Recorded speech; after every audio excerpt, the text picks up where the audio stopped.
অভিনেত্রী জ্যোতিকা জ্যোতি সম্প্রতি বাংলাদেশ শিল্পকলা একাডেমির গবেষণা ও প্রকাশনা বিভাগের পরিচালক পদে চাকরি হারিয়েছেন। জনপ্রশাসন মন্ত্রণালয়ের জ্যেষ্ঠ সহকারী সচিব নীলুফার ইয়াসমিন স্বাক্ষরিত এক প্রজ্ঞাপনের মাধ্যমে তাকে চাকরি থেকে অব্যাহতি দেওয়া হয়। 30শে সেপ্টেম্বর প্রকাশিত এই প্রজ্ঞাপনের মধ্য দিয়ে অভিনেত্রীর সরকারি চাকরির যাত্রা শেষ হলো। উল্লেখ্য, তিনি 2023 সালের 13 মার্চ থেকে 2 বছরের চুক্তিতে এ পদে নিয়োগ পেয়েছিলেন। তবে বর্তমান অন্তর্বর্তীকালীন সরকার চুক্তির মেয়াদ শেষ হওয়ার আগেই তাকে পদ থেকে সরিয়ে দেওয়ার সিদ্ধান্ত নেয়। বিস্তারিত জুনায়েদ আহমেদ সৈকতের ডেস্ক রিপোর্টে। হঠাৎ করে জরুরি প্রয়োজন পড়লো লাইভে আসার। জ্যোতিকা জ্যোতি তার চাকরি হারানোর বিষয়টি নিজের ফেসবুক পেজে শেয়ার করেছেন। প্রজ্ঞাপনের একটি ছবি পোস্ট করে তিনি লিখেছেন, আজ এক প্রজ্ঞাপনের মধ্য দিয়ে শেষ হলো আমার প্রথম সরকারি চাকরি। বর্তমান অন্তর্বর্তীকালীন সরকার আমার চাকরির মেয়াদ থাকার পরও আমাকে দায়িত্ব থেকে অব্যাহতি দিয়েছেন। আজ থেকে আমি আর শিল্পকলা একাডেমির গবেষণা ও প্রকাশনা বিভাগের পরিচালক নই।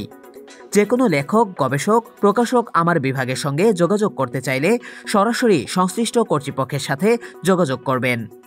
এই পোস্টের মাধ্যমে জ্যোতি কিছুটা স্বস্তির কথাও জানিয়েছেন, যদিও তার কণ্ঠে আক্ষেপের সুরও ছিল। তিনি আরও লিখেন, 1.5 বছরের এই যাত্রায় নতুন নতুন অভিজ্ঞতায় আমি ঋদ্ধ হয়েছি, যা আমাকে ব্যক্তিগত ও পেশাগতভাবে সমৃদ্ধ করেছে। সংশ্লিষ্ট সকলকে ধন্যবাদ। জ্যোতিকা জ্যোতি শিল্পকলা একাডেমিতে যোগদানের সময়টিও বেশ আলোচিত ছিল। তিনি 2023 সালের মার্চ মাসে চুক্তিভিত্তিক নিয়োগ পান এবং তার নিয়োগের মেয়াদ ছিল 2 বছর। কিন্তু সরকার পরিবর্তনের পর 5 আগস্টের পর থেকে জ্যোতি আর কর্মস্থলে যাননি।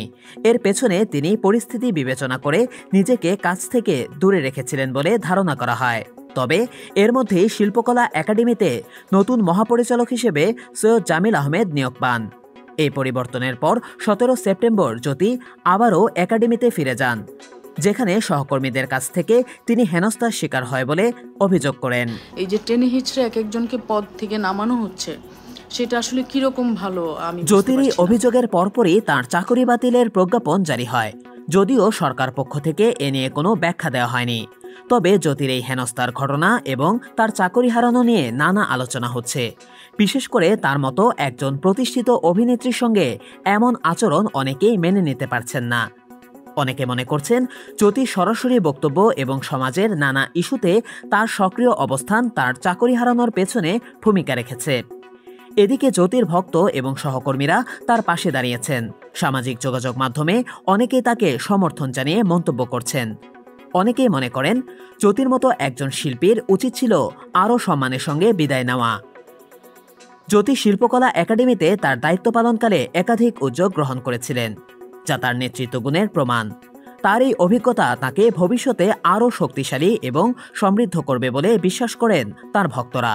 যদিও বর্তমান পরিস্থিতিতে তিনি কোনো সরকারি পদে নেই, তবুও জ্যোতির কর্মজীবন থেমে থাকবে না।